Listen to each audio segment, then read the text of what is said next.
Hello नमस्कार। स्वागत है आप सभी का आपके अपने यूट्यूब चैनल विद्या जोन पर। साथियों, आज अपन बात करने वाले हैं राजस्थान ग्राम विकास अधिकारी यानी कि वीडियो मेंस के चौथे मॉडल पेपर के बारे में।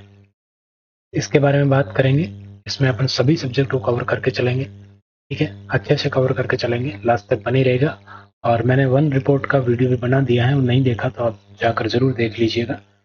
और इसका लाइव टेस्ट है वो टेलीग्राम पर होता है, तो ये टेलीग्राम का लिंक आपके सामने है, जाकर टेलीग्राम पर जुड़ जाइए, वहां पर आपको सब कुछ मिल जाएगा। चलिए शुरू करते हैं अपन आज की क्लास को। तो आज की क्लास में देखिए, पहला प्रश्न आपके सामने है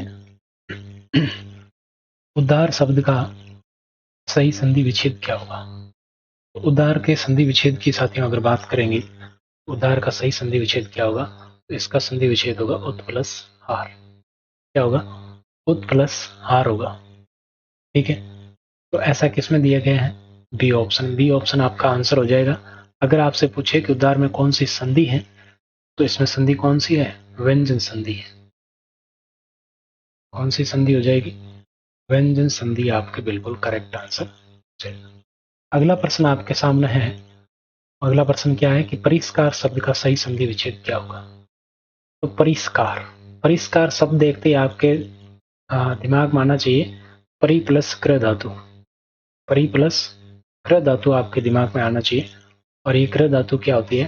तो ये आपके संधि में अपन पढ़ते हैं कि परि के बाद में कोई भी क्र धातु आ जाए तो उसके बाद में अपना क्या हो जाता है? बीच में इनमें श का आगम हो जाता है, ये वाला श का, मूर्धनी श का। तो इसका कौन सा बनेगा? परि प्लस कार। ए ऑप्शन बिल्कुल करेक्ट हो जाएगा। ठीक है, इसी प्रकार के और बहुत सारे शब्द होते हैं। परिष्कार्य है, परिष्कृत है, बहुत सारे शब्द होते हैं जिनमें आपके ये श आगम होता है। आगे बढ़ते हैं। अगला प्रश्न देखिए, निम्नलिखित में से कौन सा कथन अव्ययभाव समास के संदर्भ में सत्य है? सत्य कथन बताना है। इसमें लिखा है कि प्रथम पद प्रधान होता है। ये प्रधान नहीं है, प्रधान है। ठीक है, प्रधान। प्रथम पद क्या होता है? प्रधान होता है। प्रथम पद अव्यय होता है, उपसर्ग युक्त, यानी कि जो इसमें पद होता है वो उपसर्ग युक्त होता है। और इसी के साथ शब्दों की पुनरावृत्ति इसमें होती है। तो बिल्कुल तीनों ही सही है, डी ऑप्शन आपका आंसर हो जाएगा। ठीक है, तो आगे बढ़ते हैं। अगला प्रश्न है, पद की प्रधानता के आधार पर समास के कितने भेद हैं? अब देखो क्या होता क्या है कि किसी में क्या होता है, प्रथम पद प्रधान होता है। प्रथम लिखना था, क्या लिख दिया है? प्रथम पद प्रधान होता है, किसी में आपके दूसरा पद प्रधान होता है, और किसी में आपके दोनों पद प्रधान होते हैं, और किसी में आपके कोई भी पद प्रधान नहीं होता है, यानी कि अन्य पद पद प्रधान होते हैं, अन्य पद प्रधान होता है। ठीक है, तो कितने भेद हो गए? 1 2 3 4 भेद हो गए प्रधानता के आधार पर। तो सी ऑप्शन आपका करेक्ट हो जाएगा। प्रथम पद प्रधान किसमें होता है? अभी अपन ने बात की, अविभाव में होता है। और दोनों पद प्रधान किसमें होते हैं? द्वंद्व में होते हैं। अन्य पद किसमें होता है? बहुब्रीहि में होता है। ठीक है, अब आपको सारे याद करने की आवश्यकता नहीं पड़ेगी। ये 3 याद कर लिए तो बाकी जो शेष बचे वो दूसरे पद प्रधान में आ जाएंगे। जैसे आपके कौन सा बच गया? तत्पुरुष है। कौन सा बच गया? कर्मधारय है। ठीक है, तो इस प्रकार आप इसको ध्यान में रख सकते हैं। चलिए आगे बढ़ते हैं। अगला प्रश्न है, अन्वय और अनवीक्षा शब्द में उपसर्ग कौन सा है? तो इसमें उपसर्ग की बात करें तो इसमें उपसर्ग तो होगा अनु। कौन सा होगा? अनु प्लस इक्षा। तो क्या बन जाएगा? अनवीक्षा। और दूसरा है अनु प्लस अय, तो इसका क्या बन जाएगा? अनुवय। अब देखिए यहां पर मैं आपको बताता हूं संधि कौन सी है। अगर इनमें शब्दों में देखो, उपसर्ग में संधि हो ये जरूरी नहीं है, ठीक है ना, लेकिन आपको ध्यान में रखना है कि इन शब्दों में संधि कौन सी है। अगर आपसे यही शब्द देखकर संधि पूछ ली जाए तो इन दोनों में संधि कौन सी है? यण संधि। अब यण संधि है, कैसे पता चलेगा? तो देखो इन दोनों शब्दों को गौर से देखो, इनमें जो ये पहला आ रहा है वह आ रहा है, इधर भी आ रहा है, ये तो पूरा है, इनके पहले वाला आधा है। तो इस प्रकार के यण संधि में जब भी आप पढ़ो तो उनके सारे उदाहरण देखना, सब में यही होता है कि एक अक्षर है वो तो आधा होता है, उसके साथ वाला पूरा होता है। ठीक, वहां पर देख लीजिएगा, यण संधि ही होती है पहचानने के लिए, याद रख सकते हैं इसको। तो अनु बिल्कुल करेक्ट हो जाएगा। दूसरा है प्राग ऐतिहासिक शब्द में आपको उपसर्ग बताना है। तो प्राग ऐतिहासिक है, इसमें प्राग होता है, क्या होता है, प्राग प्लस ऐतिहासिक, प्राग प्लस ऐतिहासिक, इसको अपन लिख सकते हैं।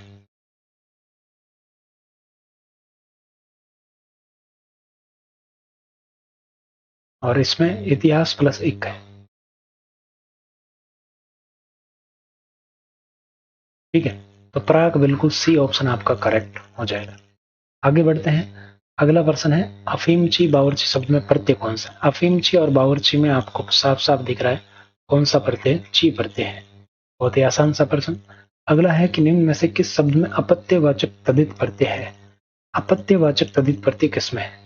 अब अपत्यवाचक तदित प्रत्यय पहचानने का एक अच्छा सा तरीका है, जहां पर संतान का बोध हो, जहां पर किसका बोध हो, संतान का बोध हो, वहां पर कौन सा होता है, अपत्यवाचक तदित प्रत्यय होता है।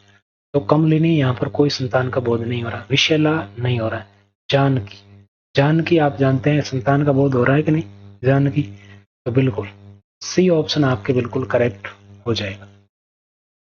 आगे बढ़ते हैं। अगला है निम्नलिखित में से किस विकल्प में कमल का पर्यायवाची शब्द नहीं है।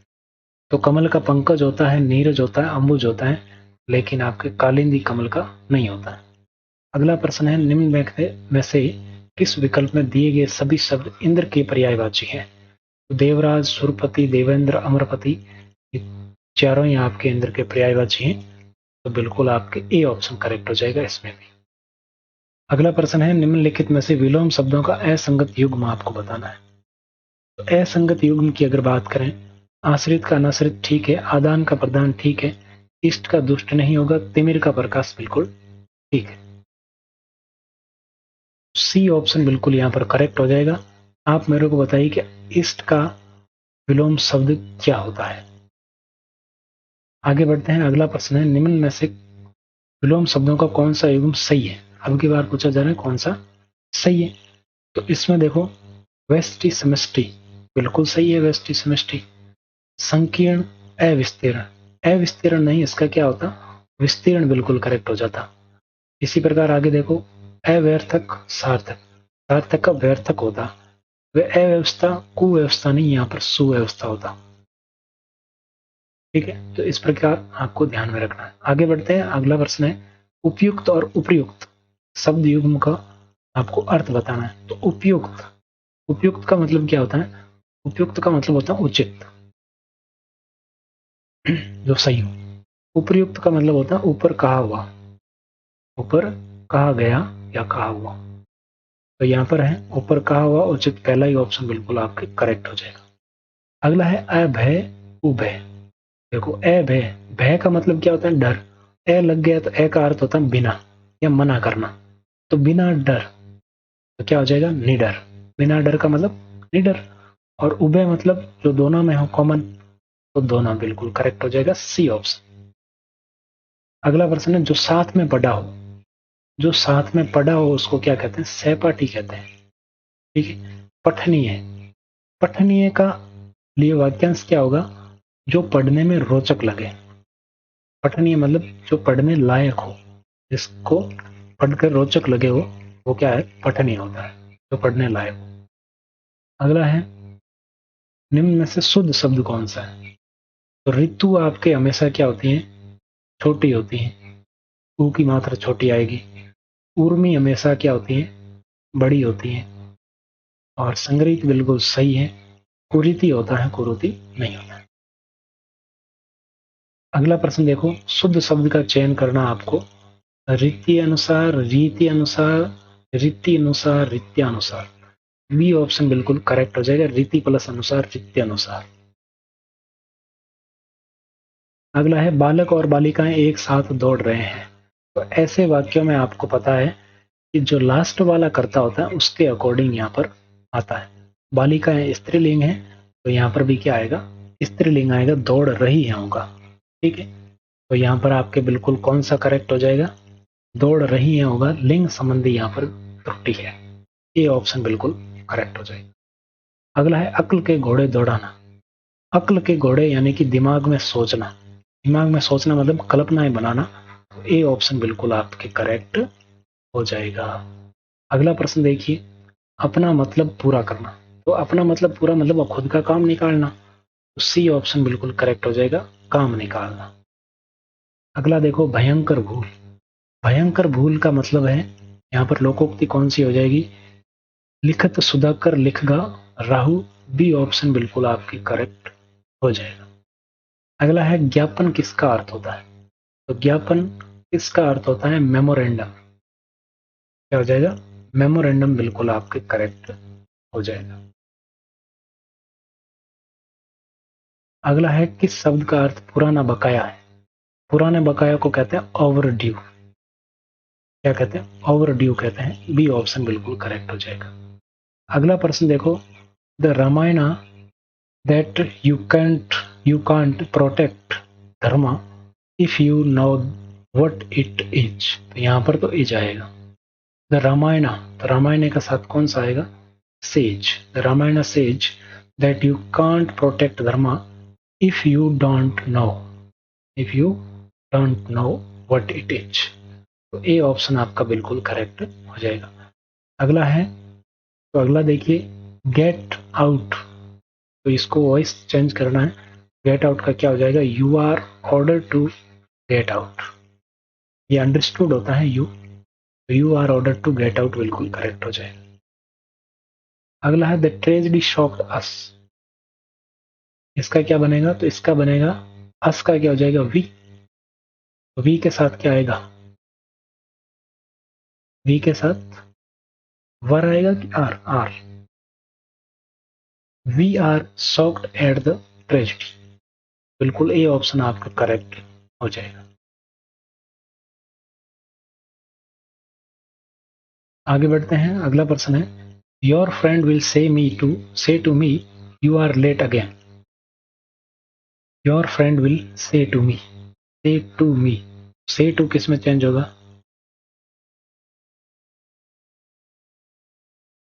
से टू किस में चेंज हो जाएगा? टेल्स में। टेल में चेंज हो जाएगा। Your friend will tell me that I am late again. C option यहाँ पर बिल्कुल करेक्ट हो जाएगा। चलिए आगे बढ़ते हैं। अगला प्रश्न है, he use to drink a litre. यहाँ पर क्या आ जाएगा? A litre milk of every day. बिल्कुल करेक्ट हो जाएगा। My mother is such a great. यहाँ पर भी ए आएगा बिल्कुल। अगला प्रश्न देखो, they are not responsible for. B option बिल्कुल करेक्ट हो जाएगा। C is still suspicious. तो यहाँ पर क्या आएगा? टू आएगा। सस्पिशियस के कारण, to his husband's staying there for a long time. To बिल्कुल करेक्ट हो जाएगा, ए ऑप्शन। अगला है, choose the correct one word for fear of dogs. कुत्तों का डर। तो इसको कहते हैं साइनोफोबिया। क्या कहते हैं? Sinophobia. Choose the correct antonym for absurd. Absurd का एंटोनिम आपको बताना है। तो एंटोनिम क्या बनेगा? डिसेंट। ये ऑप्शन बिल्कुल करेक्ट हो जाएगा। अगला है, it is not wise to waste money on such things. Assertive to interrogative बनाना है। तो इसका क्या बनेगा? Why waste money on such things. ये ऑप्शन बिल्कुल करेक्ट बन जाएगा। अगला प्रश्न देखो, reading books a good way. तो reading books is a good way to learn new words. Books plural है, लेकिन यहाँ पर रीडिंग बुक्स एक आइडिया को व्यक्त करता है, इसलिए इज आएगा। ये ऑप्शन बिल्कुल करेक्ट हो जाएगा। अगला है, हाउस आफ्टर हाउस। तो यहाँ पर आपके वॉज आएगा। वॉज बिल्कुल करेक्ट हो जाएगा, ए ऑप्शन। आगे बढ़ते हैं। अगला है, अंडरस्टैंड के साथ आपको प्रीफिक्स लगाना है। तो प्रीफिक्स क्या लगेगा यहाँ पर? तो बिल्कुल आपके मिसअंडरस्टैंड। मिसअंडरस्टैंड, मिस बिल्कुल करेक्ट हो जाएगा।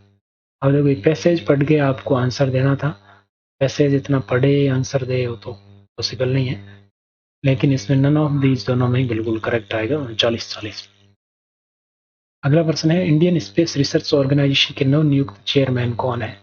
तो एस सोमनाथ बिल्कुल करेक्ट हो जाएगा। ये नवनियुक्त चेयरमैन है। इससे पहले कौन थे? के सिवान। अगला है आपके सामने, हाल ही में हिंदी भाषा के साहित्य अकादमी पुरस्कार से किसे सम्मानित किया है? तो हिंदी भाषा का साहित्य अकादमी पुरस्कार दिया है दया प्रकाश सिन्हा को। इंग्लिश का दिया है नमिता गोखले को। हाल ही में न्याय घड़ी स्थापित करने वाला देश का पहला उच्च न्यायालय कौन है? सबसे ज्यादा न्याय कहां पर हो रहा है? गुजरात में ही हो रहा है। उच्च न्यायालय कौन सा है? गुजरात। आगे बढ़ते हैं। अगला है, हाल ही में नीति आयोग द्वारा 2019-20 हेतु अपने स्वास्थ्य सूचकांक का चौथा संस्करण जारी किया गया, जिसमें राजस्थान को कौन सा स्थान प्राप्त हुआ है? तो चौथे संस्करण में राजस्थान को कौन सा स्थान प्राप्त हुआ है भाई? राजस्थान को प्राप्त हुआ है 18वां, ये 16वां स्थान। कौन सा स्थान? 16वां स्थान प्राप्त हुआ है। बी ऑप्शन बिल्कुल करेक्ट हो जाएगा। आगे बढ़ते हैं। अगला प्रश्न देखिए, यहाँ पर लिखा है कि हाल ही में किस देश को हराकर भारत ने अंडर 19 एशिया कप चैंपियनशिप जीता है? तो भारत ने किसको हराया? श्रीलंका को हराया है। तो ए ऑप्शन बिल्कुल करेक्ट हो जाएगा। हाल ही में अंग्रेजी भाषा का साहित्य अकादमी पुरस्कार किसे प्रदान किया गया? तो ये नमिता गोखले को दिया गया। सी ऑप्शन बिल्कुल करेक्ट हो जाएगा। आगे बढ़ते हैं। अगला है, हाल ही में मिशन अमानत।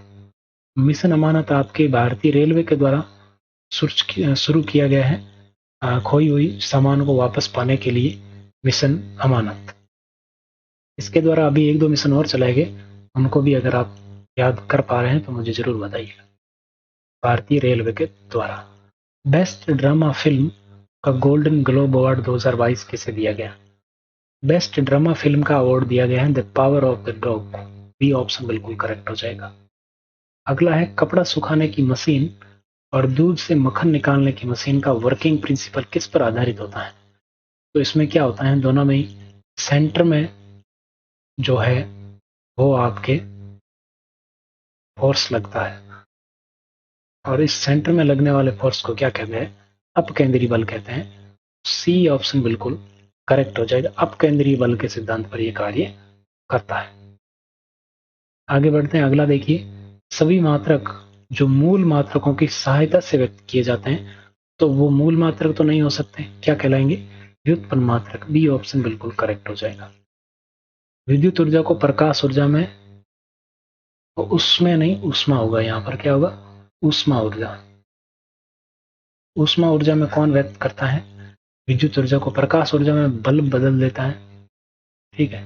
और ऊष्मा ऊर्जा में, ऊष्मा में तो हीटर भी बदलता है, प्रेस भी बदलता है, गीजर भी बदलता है। लेकिन इसमें दोनों साथ में पूछा है, तो ये बल्ब है वो दोनों ही काम करता है, ऊष्मा में भी बदलता है और प्रकाश में भी बदलता है। बल्ब आप देखना गर्म होता है जब भी जलता है।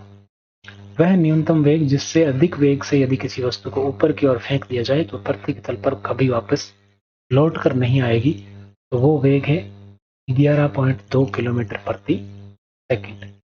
एक सेकंड में 11.2 किलोमीटर की गति से अगर स्पीड से फेंक दिया जाए, वेग से, वेलोसिटी से, तो वो कभी भी वापस नहीं आएगी। आपेक्षिक घनत्व का मापन किसके द्वारा किया जाता है? तो आपेक्षिक घनत्व का मापन है वो हाइड्रोमीटर के द्वारा किया जाता है। स्पेग्नोमैनोमीटर का यूज किया जाता है आपके रक्तचाप माप में, रक्तचाप का मापन करने में, रक्तचाप मापन में, यानी कि ब्लड प्रेशर, बीपी के मापन। किलोमीटर दूरी में आता है, मिलीमीटर। आप बताइए, ये आपको पता ही है क्या करना है। अगला है कि यदि गुरुत्वीय प्रभाव को नगण्य मान लिया जाए, संतुलित अवस्था में द्रव के भीतर प्रत्येक बिंदु पर दाब समान होता है। गुरुत्व प्रभाव नगण्य हो जाए तो संतुलन की अवस्था में द्रव के भीतर प्रत्येक बिंदु पर दाब समान होता है। ये कौन सा नियम है? ये नियम है पास्कल का नियम। दाब का मात्रक भी पास्कल ही होता है, ये भी आपको पता होना चाहिए। पास्कल भी होता है, और भी मात्रक होते हैं, पास्कल भी होता है।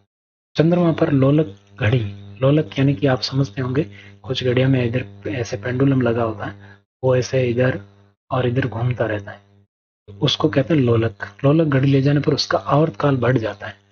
क्यों बढ़ जाता है? क्योंकि वहां पर गुरुत्वीय त्वरण है, त्वरण जी का मान है वो कम हो जाता है। कम हो जाता है तो ये आसानी से इधर उधर हो सकता है, तो ज्यादा फास्ट होने लगता है। तो आवर्तकाल इसका बढ़ जाएगा, मतलब धीरे हो जाएगा।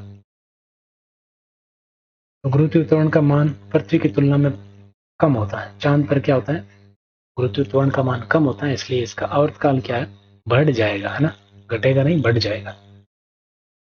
आवर्तकाल बढ़ जाएगा और गुरुत्वाकर्षण का मान कम होता है। अगला प्रश्न है, सभी विद्युत चुंबकीय तरंग बनी होती हैं। सभी विद्युत चुंबकीय तरंग किसकी बनी होती है, तो फोटॉन्स की बनी होती है। सी ऑप्शन बिल्कुल करेक्ट हो जाएगा। अगला प्रश्न है, अंटार्कटिक महाद्वीप पर भारत के कौन कौन से अनुसंधान केंद्र स्थित हैं। दक्षिण गंगोत्री है, मैत्री है, भारती है, तीनों ही स्थित है। डी ऑप्शन आपका बिल्कुल करेक्ट आंसर हो जाएगा। अगला है, निम्नलिखित में से कौन सा महाद्वीप पूर्णतः हिम आच्छादित है।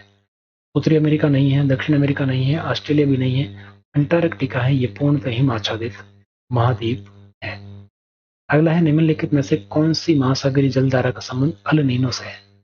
अल नीनो से संबंधित कौन सी धारा है, यह है पेरू धारा। ए ऑप्शन बिल्कुल करेक्ट हो जाएगा। आगे बढ़ते हैं। अगला देखिए, प्यूर्टो रिको गर्त का संबंध है। तो प्यूर्टो रिको गर्त है वो कौन से सागर में पाया जाता है, तो प्यूर्टो रिको गर्त की अगर बात करें तो ये पाया जाता है उत्तरी अटलांटिक महासागर में। उत्तरी अटलांटिक महासागर में पाया जाता है प्यूर्टो रिको गर्त। ठीक है,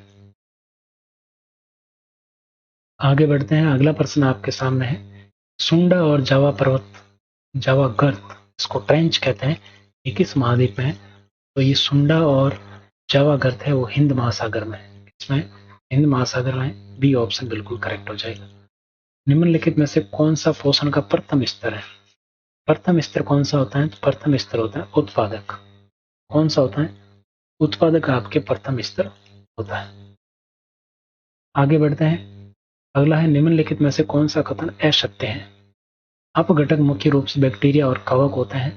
इकोटॉन दो समुदायों के बीच संक्रांति क्षेत्र होता है। बढ़ते हुए पोषण द्रव्य में ऊर्जा का ह्रास श्वसन के कारण होता है। परितंत्र में ऊर्जा का प्रवाह विभिन्न दिशाओं में होता है। चौथा ये गलत है, डी वाला, विभिन्न दिशाओं में नहीं होता है, ये एक ही दिशा में होता है और ये 10% के नियम पर आधारित होता है। यानी कि एक स्तर से अगले स्तर में ऊर्जा है उसका 10% ही पहुंचती है। अगला प्रश्न देखिए, निम्नलिखित में से कौन सा कथन सत्य है। पर्यावरण जैविक, अजैविक और ऊर्जा घटकों का सम्मिश्रण होता है। पौधे जैविक घटकों में सर्वाधिक महत्वपूर्ण होते हैं। पौधे पर्यावरण में पोषक तत्वों गमन को संभव बनाते हैं। डी ऑप्शन आपके बिल्कुल करेक्ट हो जाएगा। आगे बढ़ते हैं। अगला प्रश्न है, पलामू टाइगर रिजर्व कहाँ है। तो पलामू टाइगर रिजर्व आपके झारखंड में स्थित है। कहाँ पर स्थित है, झारखंड। अगला प्रश्न देखो, भारत का सबसे बड़ा टाइगर रिजर्व कौन सा है। तो सबसे बड़ा टाइगर रिजर्व है Nagarjuna Srisailam tiger reserve. Nagarjuna Srisailam tiger reserve है, सबसे बड़ा है। बनास नदी द्वारा निर्मित अवशिष्ट पहाड़ी युक्त मैदान क्या कहलाता है। बनास नदी द्वारा जो निर्मित अवशिष्ट पहाड़ी युक्त मैदान है वो क्या कहलाता है, पीडमांट का मैदान कहलाता है। बी ऑप्शन बिल्कुल करेक्ट हो जाएगा। बीहड़ का प्रदेश किस नदी द्वारा निर्मित होता है, अगर आपको पता है तो जरूर बताइएगा। और भारत का सबसे पहला टाइगर रिजर्व कौन सा है, ये भी आप अगर पता है तो जरूर बताइए। प्रश्न में बहुत सारे आपको कह देता हूँ, जिसको पता होता है वो तो कमेंट कर दिया करो, जिसको नहीं होता है तो वही उसके तो बस की बात है ही नहीं। निम्नलिखित में से कौन सा दोआब क्षेत्र नहीं है। तो यहाँ पर देखिए साथियों, दोआब क्षेत्र की बात करें तो रोही का मैदान दोआब क्षेत्र है, घग्गर का भी है, छप्पन का मैदान आपके दोआब क्षेत्र नहीं है, मालपुरा करौली का मैदान भी बिल्कुल करेक्ट हो जाएगा। अगला है, बनास नदी के उत्तर की ओर उद्गम से समाप्ति की ओर मिलने वाली सहायक नदियों का सही क्रम। उद्गम से समाप्ति की ओर, उद्गम समाप्ति की ओर सबसे पहले कौन मिलता है, उत्तर की ओर से। उत्तर की ओर से पहले मिलता है कोठारी, फिर कहारी, फिर डाई, फिर मोरेल और फिर सीप। ये ऑप्शन आपके बिल्कुल करेक्ट हो जाएगा। अगला है, सबला लोहार या खनन क्षेत्र डूंगरपुर किस क्षेत्र, डूंगरपुर, ये डूंगरपुर में है ना, और किस खनिज के भंडार मिले हैं सबला लोहार या खनिज खनन क्षेत्र में। डूंगरपुर में जो सबला लोहार या खनन क्षेत्र है वहां पर आपके लाइमस्टोन के भंडार मिले हैं। अगला है सही परियोजना, सही नहीं सही। सही परियोजना का संबंध किस बांध से है? तो सही परियोजना संबंधित है आपके किससे? जवाई बांध से। जवाई बांध में पानी की आवक बनाए रखने के लिए सही परियोजना की शुरुआत की गई है। तो ये बी ऑप्शन बिल्कुल आपके करेक्ट हो जाएगा। अगला प्रश्न है, राजस्थान में इंदिरा गांधी नहर के प्रणेता कौन है? तो श्री कंवर सेन है। डी ऑप्शन बिल्कुल करेक्ट हो जाएगा। प्रणेता कौन है इंदिरा गांधी नहर के? तो कंवर सेन। महाराजा गंगा सिंह के द्वारा कौन सी नहर लाई गई थी? गंगा नहर। अगला है, वर्तमान में वन एवं वन्य जीव विषय किस सूची का है? पहले किस सूची का था? तो पहले राज्य सूची का विषय था, और वर्तमान में ये किस सूची का है? तो ये समवर्ती सूची का विषय है। 42वें संविधान संशोधन द्वारा इसको समवर्ती सूची में डाल दिया। राजस्थान में सर्वप्रथम राज्य वन पर्यावरण नीति किस वर्ष घोषित की गई थी? वन पर्यावरण नीति 18 फरवरी 2010 को घोषित की गई थी। राजस्थान में 2011 की जनगणना के अनुसार सर्वाधिक शिशु लिंगानुपात किस जिले में है? तो सर्वाधिक शिशु लिंगानुपात की बात करें तो ये बांसवाड़ा जिले में है। ये ऑप्शन बिल्कुल करेक्ट हो जाएगा। और वैसे ऑल ओवर राजस्थान की बात करें तो शिशु लिंगानुपात कितना है? 888 है। और वैसे लिंगानुपात कितना है? 928। ठीक है। जनसंख्या घनत्व कितना है? 200। कुल जनसंख्या कितनी? 6.86 करोड़। तो ये मोटे मोटे आंकड़े हैं, वो आप सभी को पता होना चाहिए। साक्षरता दर 66.1। इसमें महिला पुरुष वो भी पता होनी चाहिए। अगला है, जनगणना 2011 के अनुसार राजस्थान की कुल कितने प्रतिशत जनसंख्या शहरों में निवास करती है? शहरों में कितने प्रतिशत जनसंख्या निवास करती है? 24.9% जनसंख्या है वो शहरों में निवास करती है। ठीक है। अन्य वन्य जीवों की दृष्टि से भारत में राजस्थान का कौन सा स्थान है? तो भारत में राजस्थान का स्थान कौन सा है भाई? दूसरा स्थान है वन्य जीवों की दृष्टि से। राजस्थान में क्षेत्रफल की दृष्टि से सबसे बड़ा अभ्यारण्य कौन सा है? क्षेत्रफल की दृष्टि से सबसे बड़ा अभ्यारण्य राष्ट्रीय मरु उद्यान। कौन सा? राष्ट्रीय मरु उद्यान। ताल छापर अभ्यारण्य कहाँ पर स्थित है? चूरू में। और क्यों प्रसिद्ध है? तो ये कृष्ण मृग के लिए प्रसिद्ध है। ठीक है, आगे बढ़ते हैं। अगला है, राजस्थान राज्य वन्य जीव पक्षी संरक्षण अधिनियम कब लागू किया गया? तो वन्य जीव पक्षी संस्करण अधिनियम है, जो संरक्षण अधिनियम है, 23 अप्रैल 1951 को लागू किया गया। भारत बायोमास राजस्थान बायोमास नीति कब बनाएगी? तो राजस्थान बायोमास नीति फरवरी 2010 में बनेगी। सी ऑप्शन बिल्कुल करेक्ट हो जाएगा। अगला प्रश्न है, निम्नलिखित में से किस फसल को राजस्थान में प्लांटेशन क्रॉप अधिसूचित किया गया है? प्लांटेशन क्रॉप के अंतर्गत किसको अधिसूचित किया है? जैतून को अधिसूचित किया है। अगला है, निम्नलिखित में से कौन सी फसल नकदी फसल नहीं है? तो नकदी फसल दिए गए ऑप्शन के अकॉर्डिंग आपके चावल है वो नकदी फसल के अंतर्गत नहीं आता है। ये आपके क्या है? नकदी फसल के अंतर्गत नहीं आता है। तंबाकू है, चाय है, गन्ना है, ये नकदी फसल में आता है। अगला है, कौन सा कृषि उद्योग आधारित उद्योग नहीं है? तो कृषि आधारित उद्योग कौन सा नहीं है? उर्वरक उद्योग कृषि पर आधारित नहीं है, बल्कि कृषि इस उर्वरक उद्योग पर आधारित है। अगला है, राजस्थान में डेयरी विकास के लिए कितने स्तरीय संस्थागत राज्य का निर्माण किया गया है? संस्थागत इस तरह कितने बनाए गए हैं, कितने स्तरीय हैं? तो इसकी बात करें तो त्रिस्तरीय व्यवस्था यहाँ पर की गई है राज्य में डेयरी विकास के लिए। ठीक है। अगला है कि राजस्थान में सर्वाधिक भूकंप संभावित क्षेत्र कौन सा है?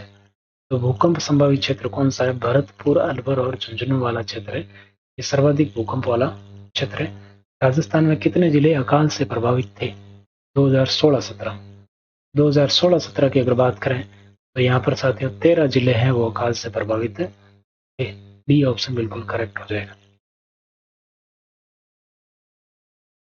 अगला प्रश्न आपके सामने है, पंचायती राज संस्थाओं की समस्याओं का अध्ययन करने हेतु भारत सरकार द्वारा 1986 में किस समिति का गठन किया गया? तो ये किया गया एल एम सिंघवी समिति का गठन।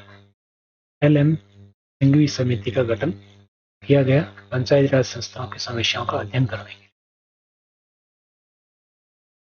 सिंघवी, सिंघवी, सिंगम, सब कुछ सोल्व कर दिया, ऐसे याद रख सकते। राजस्थान में पंचायत समितियों की कुल संख्या कितनी है? तो वर्तमान में पंचायत समितियों की कुल संख्या 352 है। राजस्थान पंचायती राज अधिनियम 1994 के अंतर्गत कौन सा एक जिला परिषद का संगठक नहीं है? जिला परिषद का संगठक नहीं है, तो ग्राम सभा है वो जिला परिषद के अंतर्गत नहीं आती है। बाकी लोकसभा का सदस्य आता है, राज्यसभा का आता है, विधानसभा का सदस्य आता है, तीनों ही आता है।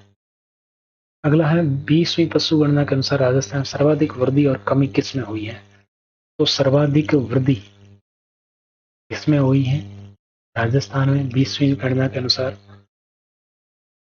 20वीं पशु गणना के अनुसार राजस्थान में सर्वाधिक वृद्धि हुई है ऊंट में, और सर्वाधिक वृद्धि हुई है भैंस में, और सर्वाधिक कमी हुई है ऊंट में।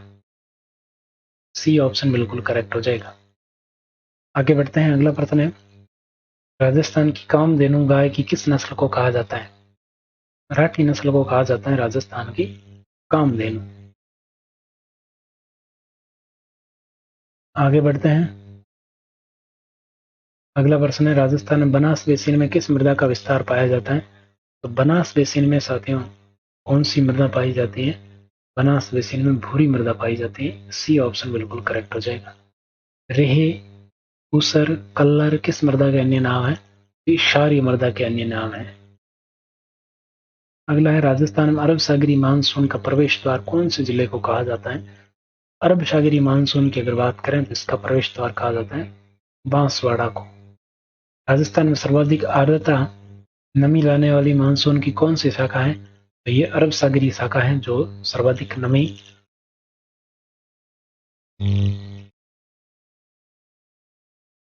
आर्द्रता लाती है। साथियों पानी पी लेता हूँ थोड़ा।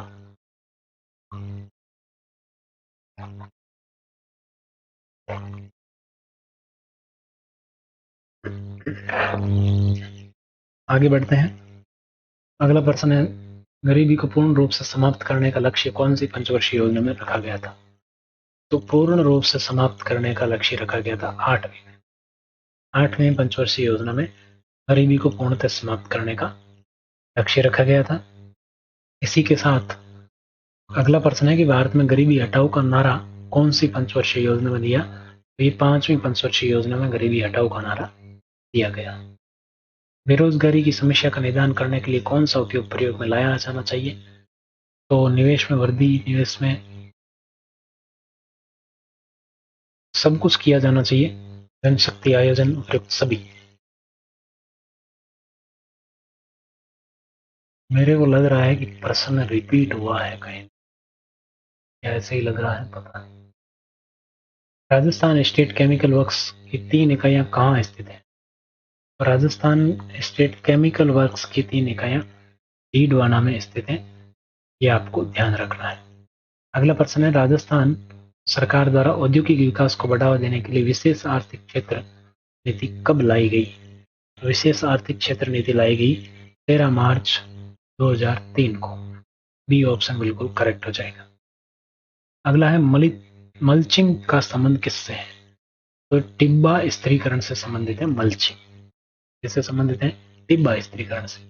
अगला है, मानव क्रियाओं द्वारा मुख्यतः शुष्क, अर्धशुष्क और शुष्क आर्द्र प्रदेशों में भूमि घास मरुस्थलीकरण है, ये परिभाषा किसके द्वारा की गई? तो ये दी गई ड्रेगने के कारण। इसने कहा कि भाई शुष्क है, अर्धशुष्क है, और अर्धशुष्क आर्द्र प्रदेशों में भूमि का ह्रास मरुस्थलीकरण है, इनमें भूमि का कमी हो रही है, वही क्या है? मरुस्थलीकरण है। अगला, राजस्थान राज्य अनुसूचित जनजाति आयोग का मुख्यालय कहाँ पर स्थित है? जो जयपुर में स्थित है मुख्यालय। अगला है, स्वच्छ परियोजना समन्वित, स्वच्छ परियोजना कौन सी है? समन्वित नारू रोग उन्मूलन परियोजना के संदर्भ में कौन सा कथन सत्य नहीं है? तो यहाँ पर अगर बात करें तो आपके डूंगरपुर, बांसवाड़ा, उदयपुर, राजसमंद बिल्कुल सही है। इस क्षेत्र में ये परियोजना शुरू की गई थी। 31 मार्च 1922 को ये जो है परियोजना समाप्त हो गई, और इस परियोजना को यूनिसेफ के 75% आर्थिक सहयोग से चलाया गया था। बिल्कुल नहीं, ये गलत है। इस योजना हेतु 1985 में राजस्थान सरकार ने यूनिसेफ के साथ समझौता किया, तो ये तो बिल्कुल ठीक है। लेकिन इसमें योगदान 75% का नहीं है। सी ऑप्शन आपका आंसर हो जाएगा। आगे बढ़ते हैं। अगला प्रश्न है, कुतुब मीनार परिसर में मौजूद अन्य महत्वपूर्ण स्थान कौन कौन से हैं? तो मस्जिद कुव्वत उल इस्लाम है, अलाई दरवाजा है, चंद्रगुप्त सेकंड द्वारा निर्मित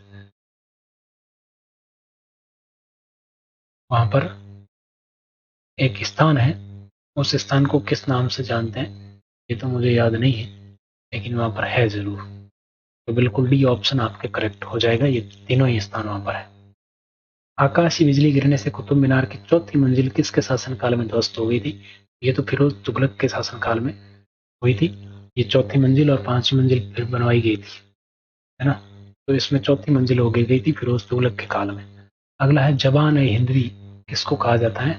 तो जबान ए हिंदवी किसको कहा जाता है? उर्दू साहित्य को कहा जाता है जबान ए हिंदवी। आगे बढ़ते हैं। अगला प्रश्न है आपके सामने, अकबर ने जरी कलम की उपाधि किसे प्रदान की थी? तो जरी कलम की उपाधि दी थी मोहम्मद हुसैन को। सी ऑप्शन बिल्कुल आपके करेक्ट हो जाएगा। अगला प्रश्न है, जलियांवाला बाग कहाँ स्थित है? तो जलियांवाला बाग की अगर बात करें तो यह अमृतसर पंजाब में स्थित है। जलियांवाला बाग की जांच कमेटी का गठन हत्याकांड की इस कमेटी का नाम क्या था उसका? तो उस कमेटी का नाम था हंटर कमेटी का गठन किया गया था। पटना में 1957 की क्रांति का नेता कौन था? ये था कुंवर सिंह। कौन था? कुंवर सिंह। 1857 स्वतंत्रता संग्राम में किस राजवंश ने अंग्रेजों की सर्वाधिक सहायता की थी? तो ये ग्वालियर के सिंधिया राजवंश ने सर्वाधिक सहायता यहाँ पर की थी। अगला है, बीकानेर में कुप्रथा से प्रतिबंधित सरदार सिंह के द्वारा बाल विवाह पर रोक लगाया गया, रतन सिंह के द्वारा कन्या विवाह पर रोक लगाया गया, डूंगर सिंह के द्वारा दहेज विवाह पर रोक लगाया गया और सती प्रथा पर रोक ये भी आपके सरदार सिंह के द्वारा ही लगाया गया था। और सूरत सिंह यहाँ पर नहीं आएगा, सरदार सिंह के द्वारा। तो डी ऑप्शन बिल्कुल करेक्ट हो जाएगा, आपका आंसर हो जाएगा। अगला है, राजस्थान के इतिहास में मतीरे की राड़ है, ये युद्ध कब हुआ था? तो ये 1644 में हुआ था। मतीरे की राड़ कब हुई? 1644 में हुई थी। और आप मेरे को बताइए किस किस के बीच हुई? एक तरफ मारवाड़ था, एक तरफ बीकानेर था। आगे बढ़ते हैं। निम्नलिखित में से कौन सा ग्रंथ बीकानेर शासक अनूप सिंह द्वारा रचित ग्रंथ नहीं है? अनुविवेक है, अनुपोदय है, अनूप सिंह एक शासक है, लेकिन कल्पद्रुम आपके बीकानेर के शासक अनूप सिंह द्वारा रचित नहीं है।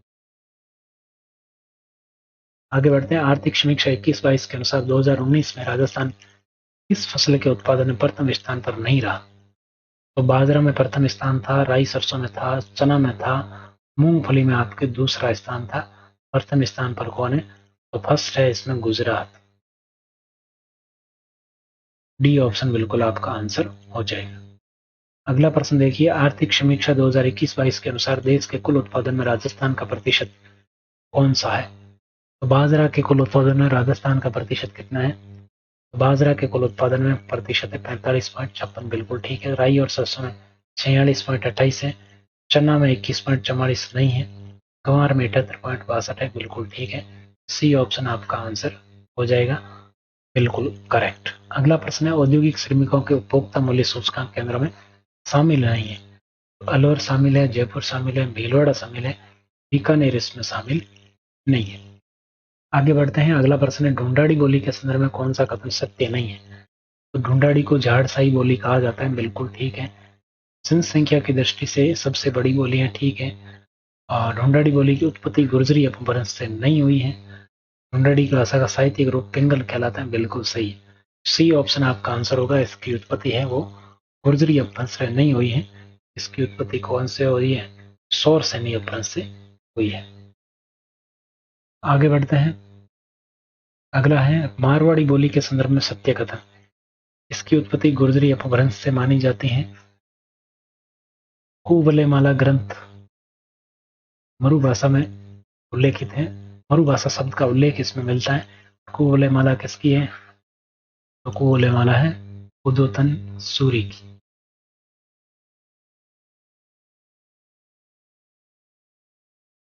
क्षेत्रफल की दृष्टि से राजस्थान की सबसे बड़ी बोली है मारवाड़ी।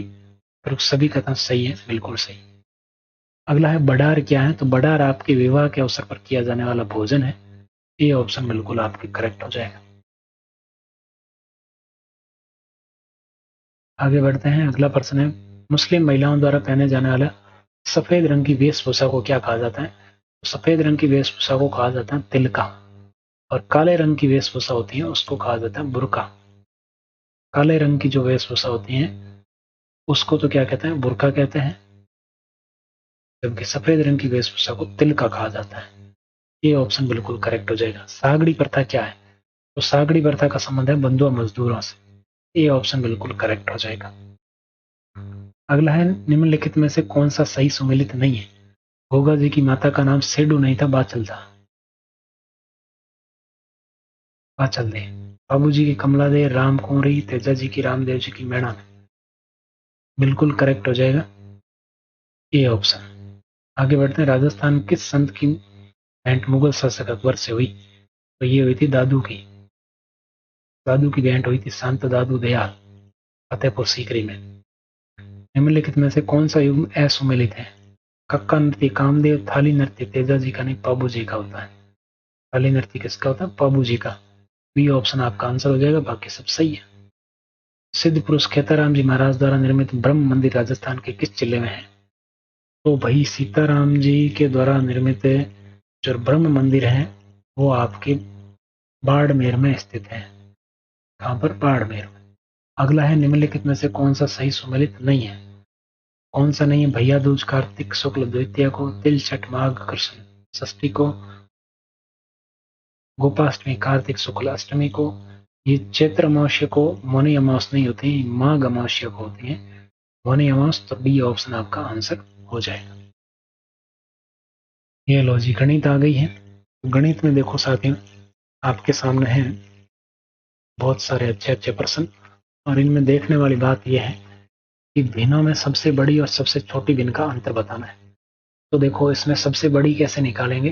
5/18, यह है आपकी 21/35, और ये है आपके 9/15, और ये आपके 6/7। तो देखिए यहाँ पर साथियों बात करें तो इसमें आपको क्या करना है, इसके ऊपर 0 लगा दो। ये 18 नहीं 8 ही है भाई, 18 नहीं है, ये 8 है। यहाँ पर क्या है? 18 नहीं है, 8 है। 50, इसको 210 कर दो, और इसको 90 कर दो, इसको 60 कर दो। ऐसे भाग दे के आप इसको पता लगा सकते हैं कि जिसका मान ज्यादा आएगा वो बड़ी है, जिसका मान कम आएगा वो छोटी है। तो सबसे बड़ी बिन यहाँ पर आएगी 6/7, ठीक है। और सबसे छोटी बिन यहाँ पर आएगी आपके 9/16। कौन सी आएगी?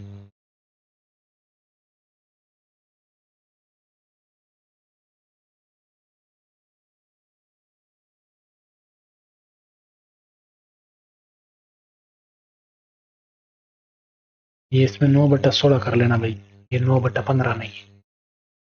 प्रश्न में बहुत मिस्टेक हुई है यार, 9/16 आएगी ना, ये 15 नहीं 16 है। अब इसका देखो एलसीएम लो, 7 और 16 का एलसीएम कितना आ जाएगा? 42 2, और 7 और 4 11, 112 आ जाएगा। और अब इसको गुना करेंगे तो यहाँ से आ जाएगा 96, और यहाँ से आ जाएगा 63। अब इसके अंतर की बात करेंगे तो कितना आ जाएगा? 33, और इसका आ जाएगा बट्टा में 112 है, 33/112 बिल्कुल करेक्ट हो जाएगा, ए ऑप्शन, ठीक है। अब देखो अगर हर समान हो तो उसमें वैसे अंतर से भी पता कर सकते हैं, यहाँ अंतर, इनमें अंतर जिसमें ज्यादा हो तो उसमें आपके पता चल जाएगा। और ऐसे 10 0 0 लगा के भाग दे के भी पता कर सकते हैं इसमें कौन बड़ी छोटी, ये तो आप सबको आता ही है। अब यहाँ पर देखिए साधारण भिन्न है 1 सहित 3/10, इसको दशमलव में चेंज करना है। इसका मतलब क्या होता है? इसका मतलब होता है 1 + 3/100 होता है, ठीक है। एक तो अपना पड़ा है इधर, 3/100 को चेंज करेंगे, 3/100 का मतलब क्या होता है? 2 अंकों से पहले 0, तो यहाँ पर 0 लगाओ, यहाँ पर पॉइंट लगा दो, क्या आ जाएगा? 1.03 आपका आंसर हो जाएगा। सी ऑप्शन बिल्कुल करेक्ट हो जाएगा डायरेक्ट। अब देखो इसमें k का मान ज्ञात करना है, जबकि x-1 है तो x का मान कितना हो जाएगा? +1 हो जाएगा, बराबर में लेंगे तो। अब +1 यहाँ पर रखेंगे इसमें, तो आपके पास इसका मान आ जाएगा। आसानी से कर सकते हैं, इसमें कोई दिक्कत वाली बात नहीं है। पिछली बार मैंने करवाया भी थी, चलो अभी भी करवा देता हूँ।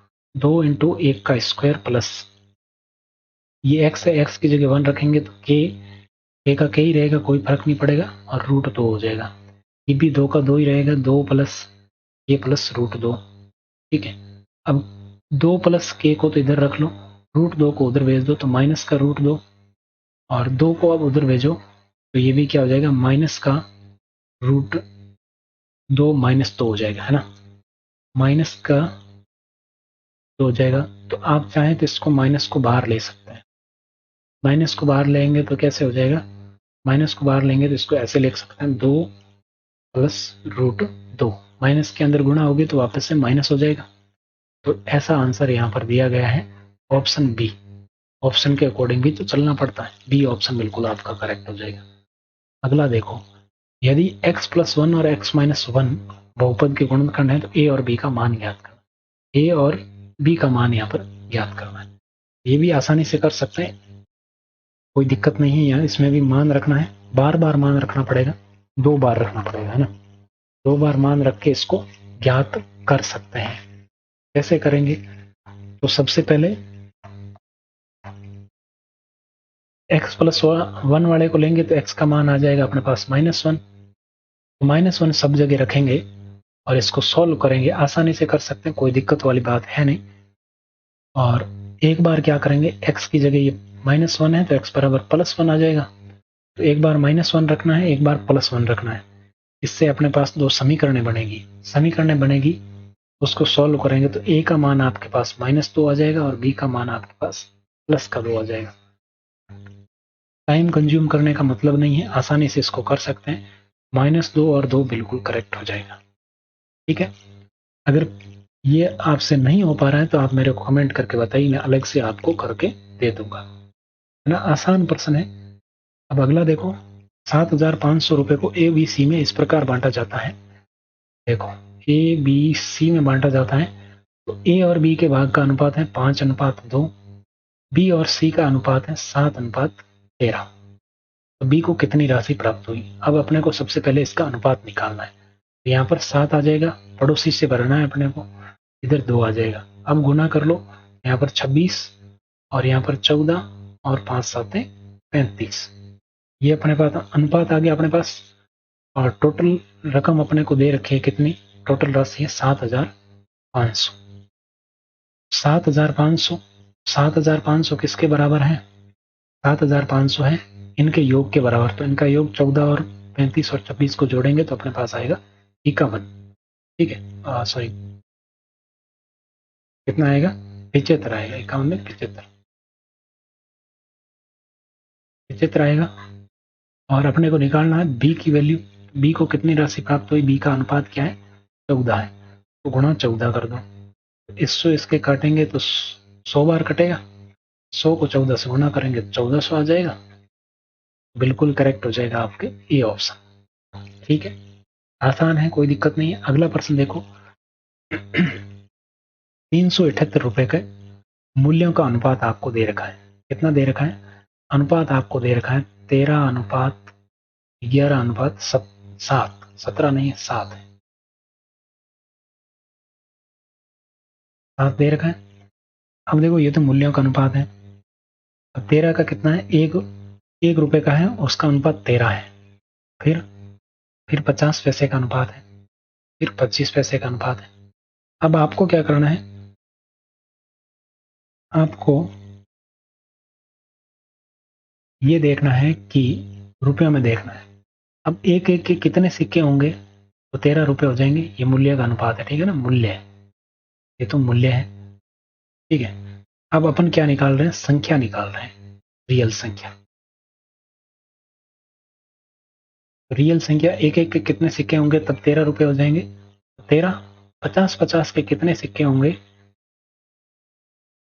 50 पैसे के 11 रुपए हो जाए, तो 11 रुपए करने के लिए 50 पैसे के 11 के डबल चाहिए अपने को, 22 सिक्के, और 25 पैसे के कितने सिक्के चाहिए कि 7 रुपए हो जाए, 7 रुपए में 700 पैसे, तो कितने चाहिए अपने को, 28 सिक्के चाहिए।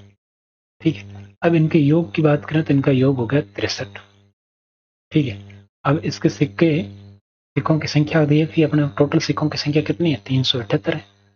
तो 378 किसके बराबर है? 63 के बराबर। मूल्य नहीं दिया अपना, टोटल सिक्कों की संख्या दी हुई है। निकालने कितने? 50 पैसे के सिक्कों की संख्या निकालने। 50 पैसे का अनुपात कितना है? 22 है।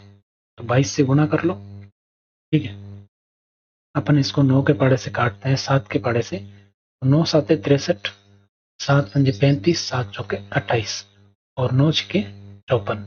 6 इंटू 22 कर लो, आपके पास कितना आ जाएगा? 132 आ जाएगा। बिल्कुल करेक्ट आंसर, सी ऑप्शन आपका बिल्कुल उत्तर हो जाएगा। अगला प्रश्न देखो, इसी बॉक्स में फिर से केवल 1 रुपए 50 पैसे वाले सिक्के 210 सिक्के हैं। अब की बार कितने सिक्के हैं? 210 सिक्के हैं। उनके क्रमानुसार मूल्यों का अनुपात अपने को फिर से दे रखा है। तो कितना दे रखा है? 13:11। 1 रुपए और 50 पैसे के सिक्के ही हैं। 1 रुपए वाले को अपने को निकालना, 13 हो जाएगा ये तो, और इसका अनुपात कितना हो जाएगा? 22। टोटल कितना दे रखा है? टोटल ये हो रहा है 35 और अपने को 210 दे रखा है। तो 210 में 35 का भाग दो और आपके कितने गुणा कर लो? 13 की गुणा कर लो, क्योंकि 13 1 रुपए वाला का पूछा है तो इसका अनुपात 13 ही है। ठीक है, 13 से गुणा करेंगे तो ये बिल्कुल आपके कितना आ जाएगा? 5 के पाड़े से 5 7 35, 5 चौके 20, 5 2 10, 7 छके 42 और 13 छके 78। 78 बिल्कुल करेक्ट आंसर हो जाएगा आपके बी ऑप्शन। आगे बढ़ते हैं, अगला प्रश्न देखो, चीनी के दामों में 20% की कटौती होगी। चीनी के दामों में कितने प्रतिशत की कटौती होगी? 100 था, उस पर 20% की कटौती हो गई। अब एक आदमी को 300 रुपए में 3 किलोग्राम चीनी अतिरिक्त प्राप्त हो रही है। ठीक है, चीनी का घटा हुआ मूल्य आपको ज्ञात करना है। 100 पे कमी हुई, कितने की? 20 की कमी हुई। अपने को वैल्यू कितने की निकालनी है? 300। ठीक है,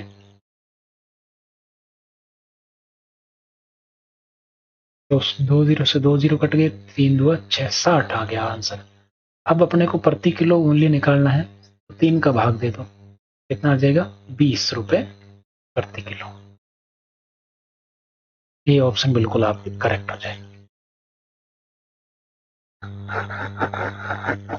ये ऑप्शन बिल्कुल आपका करेक्ट आंसर हो जाएगा।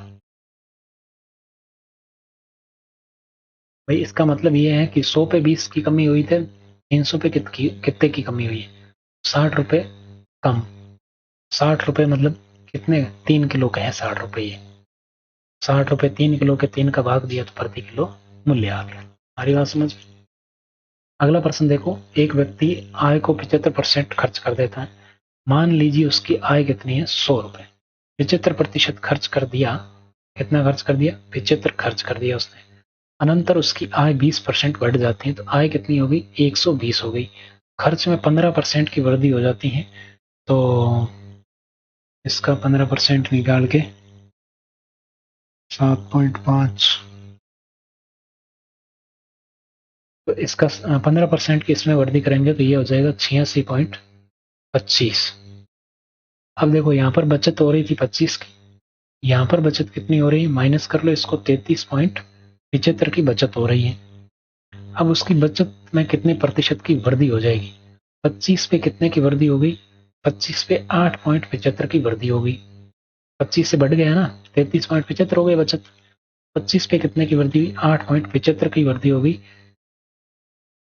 और प्रतिशत निकालना है तो 100 से गुणा कर दो, और ऊपर पॉइंट में है तो नीचे 100 से गुणा और कर सकते हो आप चाहो तो, और नहीं तो इसको सॉल्व करोगे तो आपके पास कितना आ जाएगा? ये 100 से गुणा होकर वैसे भी 875/25 ही बनने वाला है, और 25 से ये काटोगे आप तो आपके पास आएगा 35%। कितना आएगा? 35% बिल्कुल करेक्ट आ जाएगा। देखो 25 दिया 75, तो ये इतने बच जाएंगे 112, 5 उतारेंगे तो 25 पंजे 125। 35% कहाँ है? सी ऑप्शन बिल्कुल करेक्ट हो जाएगा। अगला है कि अमन अपनी आय का 75% खर्च कर देता। वैसा का वैसा प्रश्न है जैसा पिछला था, इसमें कोई मतलब वो नहीं है नया कुछ भी। तो बिल्कुल आपका 50% आपका आंसर हो जाएगा। मैं सीधा आपको आंसर ही बता दे रहा हूँ क्योंकि सेम पर्सन है, ज्यादा इसमें अंतर है नहीं, बस वैल्यू चेंज हुई है ना। अगला है कि जब एक व्यक्ति एक वस्तु को 600 में बेचता है तो उसके 20% लाभ होता है। 600 में बेचता है तो उसका लाभ 20% यानी कि 120। 120 की वैल्यू उसको दे रखी है 600। वस्तु का क्रय मूल्य ज्ञात करना है, 100 की क्रय मूल्य आपको ज्ञात करना है। 0 से 0 गया और 12 पंजे 60, तो वैल्यू कितनी आ गई? 500 रुपए इसका क्रय मूल्य आ गया। 100 रुपए अपन ने क्रय मूल्य मान लिया, मैं डायरेक्ट मान लेता हूँ बिना आपको बताए, है ना। 100 रुपए मैंने यहाँ क्रय मूल्य माना है, तब जाकर यहाँ 100 की गुणा की है ना, ये ध्यान रखना। बिना बताए मान लेता हूँ अपने आप। एक व्यक्ति एक वस्तु को 10% की हानि पर बेचता है। यदि उसे 9 रुपए अधिक प्राप्त किए होते तो 12.5% का लाभ प्राप्त होता। तो देखो, एक वस्तु को हानि पर बेचता है यानी कि 90 में बेचता है, 12.5% लाभ होता है यानी कि 112.5% का लाभ होता है उसको। कितने में बेचता? 9 रुपए अधिक लेता। इनके बीच का अंतर कितना है? 22.5 है। 22.5। वास्तविक अंतर कितना है? 9 रुपए का। तो 9 रुपए का अंतर है 22.5। अपने को निकालना है रियल वैल्यू उसकी, यानी कि क्रय मूल्य। मैंने फिर से मान लिया 100 रुपए और यहाँ पे मैंने 100 की गुणा कर दी है। ठीक है, अब इसको काट छांट के जैसे सोल्व करेंगे आप, तो देखिए इस पॉइंट को हटाएंगे तो ऊपर गुणा कर देते हैं अपन 10 की, तो ये बन जाएगा अपने पास 90/225 इंटू 100। तो 25 25 25 25 के पाड़े से अपन काटें इसको, तो 25 के पाड़े से ये 9 बार कटेगा और ये कट जाएगा 25 चौके 100। 9 से ये कट गया 10 बार। तो उत्तर आ गया आपके 40%, 40 रुपए। प्रतिशत नहीं, 40 रुपए। 40 रुपए इसका मूल्य था वस्तु का। अगला देखो, एक बेईमान व्यापारी है और 1 किलोग्राम के बजाय 800 ग्राम तोलता है। 1 किलोग्राम 1000 ग्राम, उस पर 800 तोलता है, 200 ग्राम मुनाफा कमा रहा है। 100 से गुणा कर दो, 2 जीरो से 2 जीरो गई, 0 से 0 गया, कितना लाभ आ गया? 20% लाभ आ गया इसको। तो गड़बड़ कर दिया पानी, 20% का तो ऑप्शन ही नहीं है, गलत कर दिया ना। 1000 पे 200 कहाँ लाभ हो रहा है? 1000 तो दे ही नहीं रहा। ऐसे ही होता है एग्जाम में।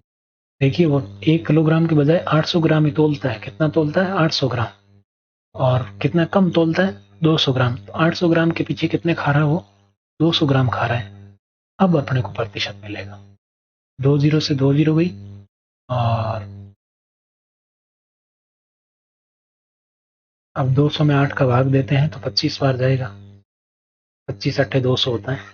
25% आपका बिल्कुल करेक्ट हो जाएगा। अगला देखो, अगला प्रश्न है 5 क्रमागत संख्याएं हैं। देखिए, ऐसी क्रमागत सम संख्याएं विषम संख्याएं दे तो उनका मीडिएटर होता है, वही उसका औसत होता है। तो यहाँ पर मीडिएटर संख्याएं कितनी? 5 है। मीडिएटर कौन हो गया? सी। सी आपका आंसर हो जाएगा। अगला प्रश्न है, 7 वर्ष पहले शादी के समय पति पत्नी की औसत आयु 25 थी। 25 थी 7 वर्ष पहले, ठीक है ना। अब देखो, 25 थी, 25 पत्नी की, 25 पति की, टोटल कितनी थी? 50। अब 7 वर्ष हो गए, 7 वर्ष बाद में 7 वर्ष इसकी भी बढ़ी और 7 वर्ष इसकी भी बढ़ी, 14 बढ़ गई। तो 50 प्लस 14 कितनी होगी? 64 हो गई। और वर्तमान में तीनों की औसत आयु कितनी है? 22 वर्ष है। तो 22 में तीनों की औसत आयु 22 वर्ष है, तो तीनों का योग कितना होगा? 22 दिया 66 होगा। अभी वास्तविक योग कितना? 64 है। और औसत से निकाला अपन ने, कितना आया? 66 आया बच्चे के साथ में। दोनों का योग तो 64 ही है, तीनों का योग 66 है। अंतर कितने का? 2 का। ये 2 अंतर क्यों है? क्योंकि ये 2 साल का कौन है? बच्चा है। ऐसे आप कॉमन मेथड से निकाल सकते हैं, 2 वर्ष बच्चे की उम्र आ जाएगी, फॉर्मूला लगाने की जरूरत ही नहीं है। 20 विद्यार्थियों का औसत 75 किलो बढ़ जाता है। देखो, 20 विद्यार्थियों का औसत था, उसमें बढ़ोतरी होगी 75। तो 20 की गुणा करो, 20 का बढ़ेगा ना, तो 20 का बढ़ेगा तो 15 किलो बढ़ गया भाई। 20 का कितना बढ़ गया? 15 किलो बढ़ गया। एक विद्यार्थी जिसका औसत वजन 35 किलोग्राम है, 35 किलोग्राम वाले को रिप्लेस किया है। 35 किलोग्राम वाले को रिप्लेस किया है और बढ़ा कितना है, 15 किलो बढ़ गया। 5 और 5 10, 3 और 1 4। तो उसकी जो नया विद्यार्थी आया उसका वजन कितना है, 5 और 5 10 तो 50 होगा ना, 50 किलोग्राम। कितना है, 50 किलोग्राम है भाई नए वाले का, क्योंकि 35 वाला तो हटा ही था। अगर 35 का होता तो कुछ बढ़ता नहीं, लेकिन इन्होंने कहा कि 75.75 बढ़ा है औसत, तो योग कितना बढ़ा, 15 किलो बढ़ा है। 15 किलो क्यों बढ़ा, क्योंकि उसकी जो वेट है वो 15 किलो ज़्यादा है। तो 50 किलोग्राम का ऑप्शन में नहीं, बी ऑप्शन है ना, बिल्कुल करेक्ट हो जाएगा आपके। अब रेलगाड़ी है, दो पुलों की लंबाई है, तो रेलगाड़ी को भैया एक फॉर्मूला होता है P2 माइनस P1 बटा T2 माइनस T1। P1 कितना है, 800 है, और P2 800 है, जो बड़ा है उसको ले लो, 800 माइनस 400, और यहाँ पर 100 माइनस 60 कर दो जो समय दिया है। अब इसकी वैल्यू आएगी 400 बट्टा 40, तो ये कट गया, ये आ गया 10 मीटर प्रति सेकेंड। ये अपने पास क्या आई, चाल आई है। ये फॉर्मूला किसका था, चाल का था। चाल आ गई अपने पास 10 मीटर प्रति सेकेंड। अब दूरी बतानी है आपको, रेलगाड़ी की लंबाई मतलब दूरी तय करनी है अपने को। दूरी बराबर क्या होता है, समय इंटू चाल। समय कितना है, समय देखो 100 सेकेंड दे रखा है आपको, तो 100 सेकेंड है, तो 100 इंटू 10 कर लो, कितना आ जाएगा, 1000। तो पहले पुल को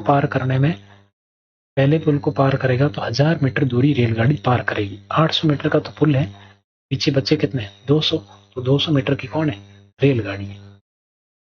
देख लेना दोबारा, समझ में आ जाएगा। एक 125 मीटर लंबी रेलवे लाइन के किनारे पार करने में 30 सेकंड का समय लेता है तो रेलगाड़ी। तो देखो चाल निकालते हैं, तो चाल बराबर क्या होता है, दूरी बटा समय, दूरी 125 है और समय 30 सेकंड है, तो चाल आई अपने पास 25 बटा 6, क्योंकि 25 के पाड़े से ये दोनों कट रहे हैं। 25 बटे 6 मीटर प्रति सेकंड आई है, ठीक है। 25 बटे 6 मीटर प्रति सेकंड का तो कोई ऑप्शन है नहीं, तो अब इसको अपन क्या करते हैं, किलोमीटर प्रति घंटा में बदलते हैं। 25 बटा 6 इंटू 18/5। देखो किलोमीटर में चेंज करना हो तो 18/5, और मीटर में हो तो 5/18। अब इसको चेंज करेंगे तो ये 5 से कट जाएगा, ये कट जाएगा 3 से, 5 दिए 15 किलोमीटर प्रति आवर्स आ गई आपकी। तो ए ऑप्शन यहाँ पर बिल्कुल करेक्ट होगा। लाइव पेपर में ये थोड़ा सा सेकंड ऑप्शन क्लिक हो गया था उसमें, तो ये आपके अब सही कर दिया गया उसको भी, है ना, अब दिक्कत नहीं है किसी में। एक पुलिस वाला है, वो 200 मीटर की दूरी पर चोर को देखता है, तो पुलिस वाला भागता है, तो पुलिस वाले की चाल है 10 किलोमीटर प्रति घंटा, ठीक है। तो पुलिस वाले की चाल है 10 किलोमीटर प्रति घंटा, यानी कि चाल ज्ञात करनी है। चाल से दौड़ते हैं 6 मिनट बाद दूरी, तो किलोमीटर प्रति घंटा है, इधर है किलोमीटर प्रति घंटा, तो पहले इनको मीटर प्रति सेकंड में बदलते हैं। मीटर प्रति सेकंड में बदलते हैं, 10 इंटू 5/18, क्योंकि ये मीटर में है ना दूरी, इसलिए इसको बदलेंगे तो अपने पास 10 50/18 आ गया ये तो। और उसको बदलते हैं, उसका है 11 इंटू 5/18, चोर की है तो ये आ गया 55/18। तो इन दोनों को माइनस कर दो, 50/18 माइनस 55/18, एलसीएम 18, 50 5, 5/18 मीटर प्रति सेकंड, ये तो आ गई इनकी चाल, सापेक्ष चाल। अब दूरी ज्ञात करनी है, तो दूरी ज्ञात करने के लिए क्या करते हैं, दूरी बटा दूरी ज्ञात करने के लिए क्या करते हैं, चाल इंटू समय।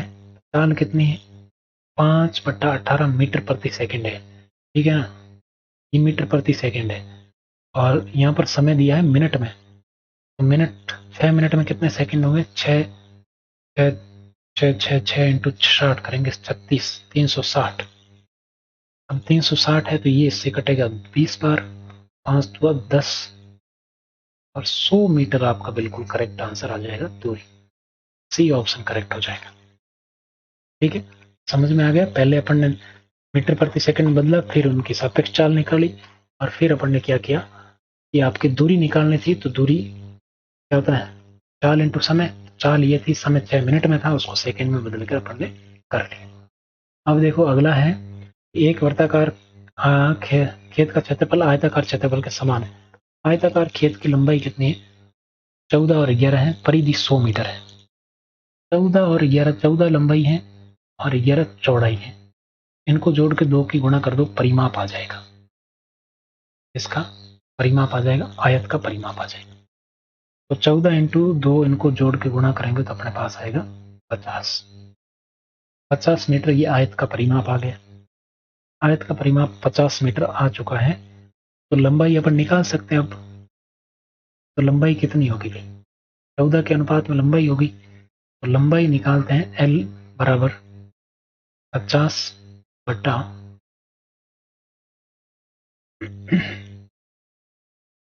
100। परिधि कितनी, 100 मीटर दे रखी है। आयत खेत की लंबाई चौड़ाई इतनी है, परिधि 100 मीटर है। अपन ने अनुपात में निकाली, अपन ने परिधि लंबाई निकालनी 14 लंबाई निकालनी है, तो अपने पास कितने आ जाएगी, 28, क्योंकि 10 से 2 बार कट जाएगा, 28 मीटर। और चौड़ाई अगर बात करें, चौड़ाई आ जाएगी आपके 100 बटा 50 तो 11। तो ये कितनी आ जाएगी, 22 मीटर। 11 की गुणा मैं क्यों कर रहा हूँ, क्योंकि अनुपात में 11 है और लंबाई का अनुपात 14 है। हमारे पास लंबाई और चौड़ाई अपने पास आ चुकी है। अब आयत का क्षेत्रफल निकालते हैं, क्योंकि वृत्त का क्षेत्रफल और आयत का क्षेत्रफल बराबर है। क्षेत्रफल क्या होता है, लंबाई इंटू चौड़ाई होता है। 28 इंटू 22 बराबर कितना आएगा आपके 616 मीटर स्क्वायर आ गया। ये आ गया आयत का क्षेत्रफल। इतना ही क्षेत्रफल किसका है, वृत्त का। वृत्त के क्षेत्रफल का सूत्र क्या होता है, पाई आर स्क्वायर होता है, जो कि वैल्यू कितनी है, 616 मीटर है। तो अपने को आर स्क्वायर निकालनी है, तो 22/7 को आर स्क्वायर इधर रखो, 22/7 को इधर भेज दो। तो 616 इंटू 7/22। अब देखो इसका आपको निकालेंगे तो 2 के पाड़े से काटे हैं तो ये 308 आ जाएगा और ये 11 आ जाएगा। ये 11 के पाड़े से ये कट जाएगा, 11 2 22 और 11 8 88, 28 बार। 28 इंटू 7 करेंगे तो 8 7 56, 5 7 90 और 5 9 19, 196 आ गया। 196 आई आर स्क्वायर की वैल्यू। आर की वैल्यू आएगी तो इस पर क्या आ जाएगा, रूट आ जाएगा। तो 196 किसका अंडर रूट होता है, ये होता है 14 का। 14 मीटर अपने पास त्रिज्या आ गई। पूछा क्या है, व्यास पूछा है। 14 का डबल कितना हो जाएगा, 28। ठीक है, ये त्रिज्या आई है। और व्यास अगर आपसे पूछे तो व्यास क्या हो जाएगा, 14 इंटू 2 बराबर 28। अगला प्रश्न देखो, एक आयताकार खेत की सीमा पर खंभे इस प्रकार लगाए जाने हैं कि खंभों के बीच, 2 खंभों के बीच 2 मीटर की दूरी होनी चाहिए। खेत का परिमाप 84 है, लंबाई चौड़ाई का अनुपात ये है, तो कुल खंभों की आवश्यकता कितनी होगी। अब भाई 2 मीटर की जगह रखनी है और 84 है, तो 84/2 कर दो ना, आ जाएगा 42, 48 नहीं 42। 42 तो 84 होता है। 42 बिल्कुल आपके करेक्ट आंसर यहाँ पर आ जाएगा। आगे बढ़ते हैं। अगला है, एक पिता अपने बेटों को धनराशि इसमें बांटता है, तो ये कैसे आपको देखिए। सी को मिली धनराशि बी से 120 अधिक है। सी से मिली धनराशि बी से 120 अधिक है। ए बी सी का अनुपात क्या है, 5 यार क्या होगा इस दुनिया में, 7:5:9 है। ठीक है, अब सी को जो राशि मिली हो बी से 120 अधिक है। सी की राशि बी से कितनी अधिक है, 4 अधिक है। वास्तव में कितनी है, 120। ए को राशि कितनी हुई, 7 प्राप्त हुई है। तो 4 तिया 12, 30 7 तिया 21, 210 रुपए आपका आंसर। ठीक है, अगला देखो। अगला है, किरण संयोग और किशोर ने संयोगवश एक व्यवसाय प्रारंभ किया 47 रुपए। अब किरण ने संयोग से 500 रुपए अधिक लगाए, संयोग ने किशोर से अधिक लगाए, लाभ इतना हुआ। देखो एक है किरण, ये किरण है, और ये संयोग है, और ये किशोर है। ये दो तो की आ गया ना, ये किशोर कर देता हूं मैं इसको। तो किरण ने तो भाई, किशोर ने कितने लगाए मान लीजिए आपके, किशोर ने लगाया के, संयोग ने किशोर से 300 रुपये अधिक लगाए, तो इसने लगाया के प्लस 300, और किरण ने संयोग से 500 अधिक लगाए, तो 300 में 500 और मिला दो तो के प्लस 800 लगाए। टोटल इन्होंने कितने लगाए, 4700 लगाए। इन तीनों को जोड़ के कितने लगाए, 4700 लगाए।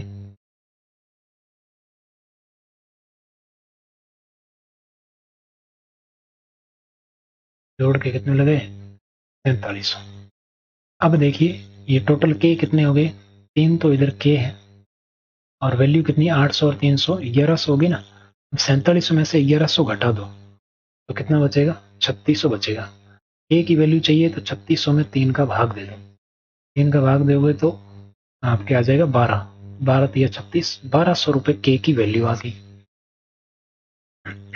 अब अपन को इनका अनुपात निकालना पड़ेगा तीनों का। तीनों का अनुपात कैसे निकालेंगे, देखो के की वैल्यू 1200 आ गई, तो इसने 1200 प्लस 800 लगाए, यानी कि 2000 रुपये लगाए किरण ने। अनुपात संयोग ने लगाए 1200 प्लस 300 यानी कि 1500, और किशोर ने कितने लगाए, के ही लगाया तो 1200 लगाए। डबल जीरो सबके कट गए, 20:15:12 तो आई। ठीक है, अब क्या है, इनका योग कितना होता है, तो योग होता है 20 + 30 40 और 47। योग कितना होता है, 47 होता है। अब 47 योग होता है इनका, और लाभ कितना है, 1410। तो भाई जिस अनुपात में लगाया है उसी अनुपात में लाभ होता है, तो 1410। और अपने को निकालना है किरण को कितना लाभांश हुआ, तो 20 की गुणा कर दो। अब इसको गुणा करते हैं तो 47 से ये कटता है आपके 30 बार। कितनी बार, 30 बार कटता है, तो 3 2 6, 600 रुपये आपके बिल्कुल correct answer, A option correct हो जाएगा। आगे बढ़ते हैं, अगला है ब्याज की एक विशेष दर पर 800 है, वो 3 वर्षों में 920 हो जाता है। देखो दूसरे वर्ष पहले कितना था, 800 था, 3 वर्षों में कितना हो गया, 920 हो गया। बढ़ा कितना, 120 बढ़ा, 3 वर्षों में बढ़ा 120, तो कितना बढ़ा प्रति वर्ष, 40 रुपये बढ़ा। ब्याज की दर 3% बढ़ा दी जाएगी। पहले तो ये ब्याज की दर निकालते हैं, 40 रुपये बढ़ रहा है 800 पे सालाना, तो आप दर निकालेंगे 2 से 2 और 8 पंजे 40, 5% दर आ गई।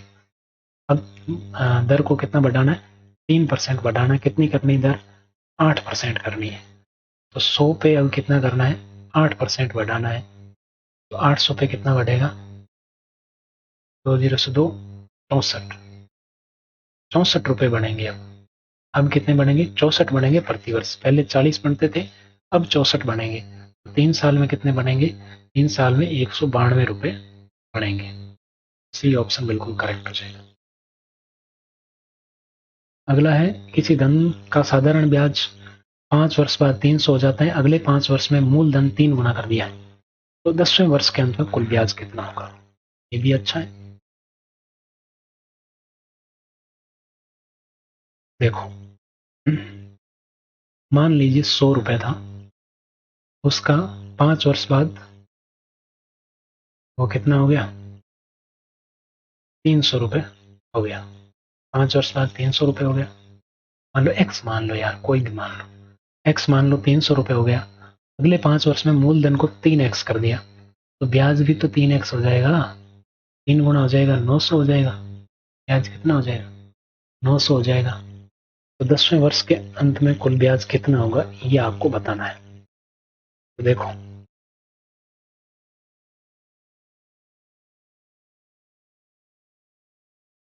अभी ब्याज कितना है, 300 है।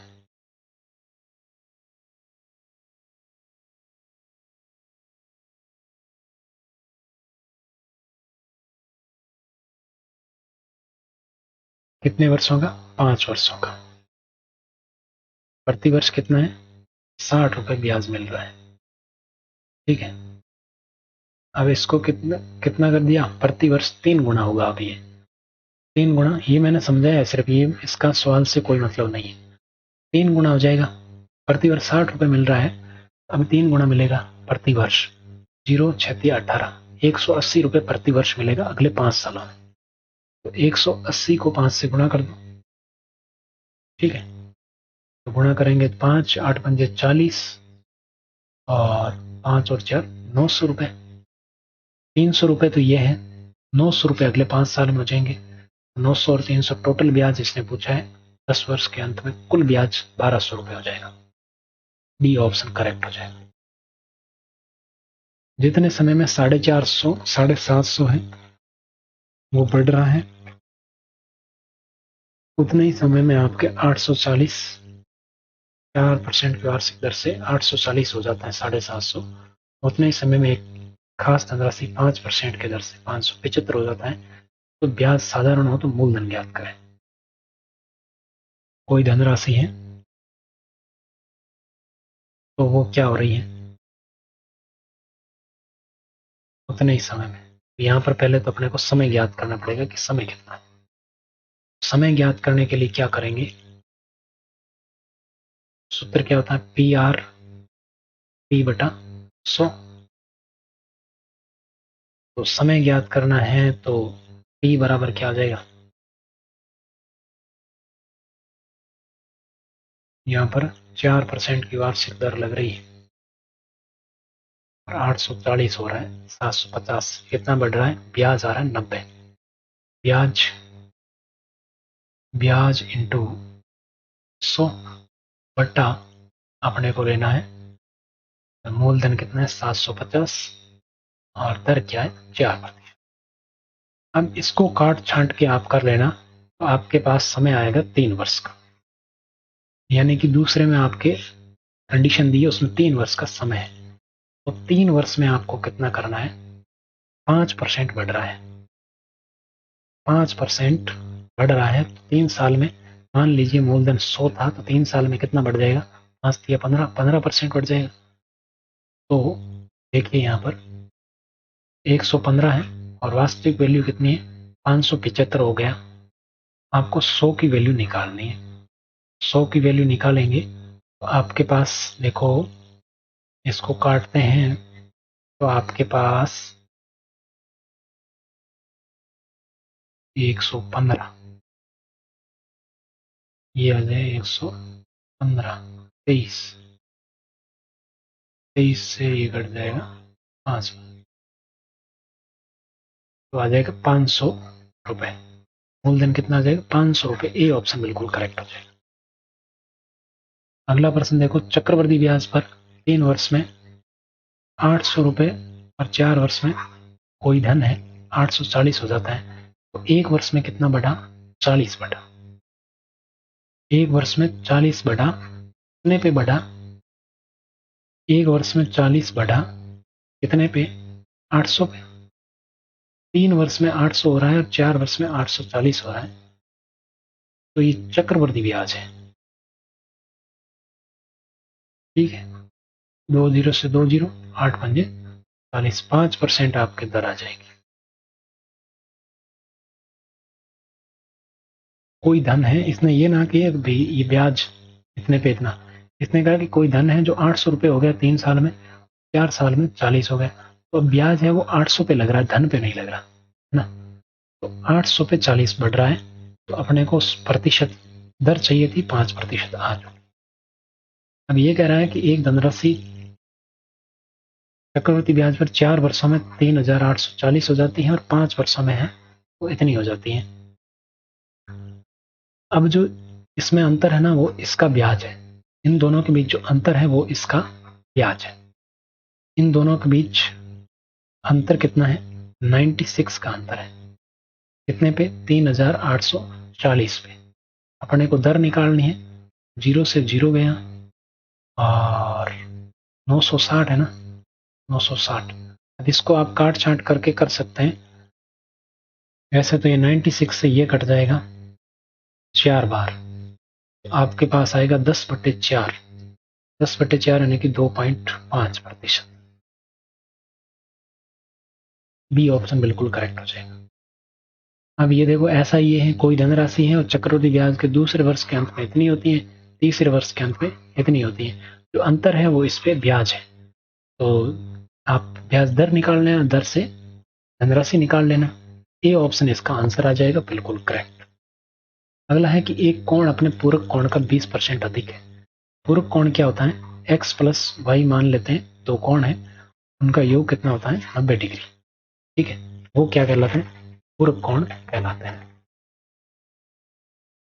ठीक है, अब देखो इन दोनों पूरक कोणों में ये कह रहा है कि एक पूरक कोण है जो अपने पूरक कोण का 20 अधिक है। ठीक है, 20 अधिक है।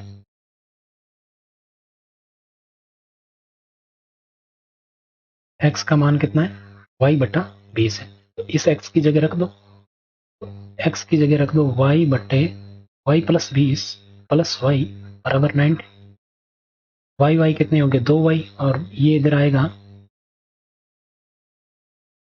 तो आपकी कितना हो जाएगा? एक मिनट।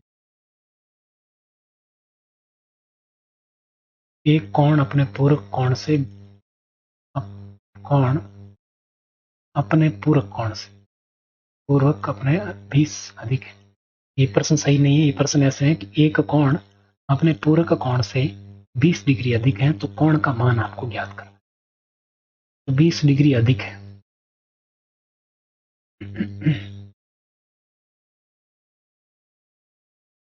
तो ठीक है, ये 2y हो गया, ये इधर आएगा तो आपके पास कितना आ जाएगा? 70। 70 आ जाएगा। y बराबर कितना हो जाएगा? 70 बट्टे 2, यानी कि 35 डिग्री। y का मान तो 35 डिग्री आ गया, यानी कि पूरक कोण का मान तो 35 डिग्री आ जाएगा। लेकिन अपने को पूरक कोण का नहीं, खुद कोण का पूछा है, x का पूछा है। तो x कितना है? x बराबर है y प्लस 20, 35 प्लस 20 कितना आ जाएगा? 55। 55 डिग्री बिल्कुल करेक्ट होगा, ये ऑप्शन। अगला प्रश्न देखो, कोण x का मान आपको ज्ञात करना है। ये 120 है, तो ये कितना हो गया? टोटल 180 होता है, एक रेखा के दोनों तरफ 180 180 होता है, तो ये कितना हो गया? 60 डिग्री। ये 60, तो ये भी कितना है? 60 डिग्री। ये 40 दे रखा है, ये 60 हो गया, तो कितने हो गए? 100 डिग्री। अब ये x कितना हो जाएगा? कितना बचा है? 80 तो बचा है, तो 80 डिग्री हो जाएगा। सी ऑप्शन बिल्कुल करेक्ट। कॉमन सेंस, कैलकुलेशन की जरूरत नहीं। अब देखो यहाँ पर, देखो अंतिम प्रश्न देखो, 3x minus 1 plus 2x plus 6 बराबर 90 डिग्री। पूरे कोणों का योग कितना होता है? 90 डिग्री। दोनों मैंने जोड़ के 90 डिग्री लिख दिया। अब 3x और 2x कितने हो गया? 5x, और ये माइनस का और ये प्लस का, तो 5 प्लस का बराबर 90 डिग्री। 5x बराबर 85, और x बराबर 85 बटा 5, कितना आ गया? 17। 17 डिग्री बिल्कुल करेक्ट आंसर। तो साथियों, ये था चौथा मॉडल पेपर। मैंने पूरी मेहनत की, पूरी कोशिश की आपको अच्छे से करवाने की। फिर भी कोई गलती रह गई है तो मुझे जरूर बताइएगा, मैं उसमें सुधार करूंगा। ठीक है, और क्लास कैसी लगी कमेंट करके जरूर बताइएगा। और अगर अच्छी लगी है तो लाइक जरूर कीजिए, सब्सक्राइब कीजिए, अपने दोस्तों के साथ शेयर करो तो करो, मत कीजिए। लाइक और सब्सक्राइब जरूर कीजिए।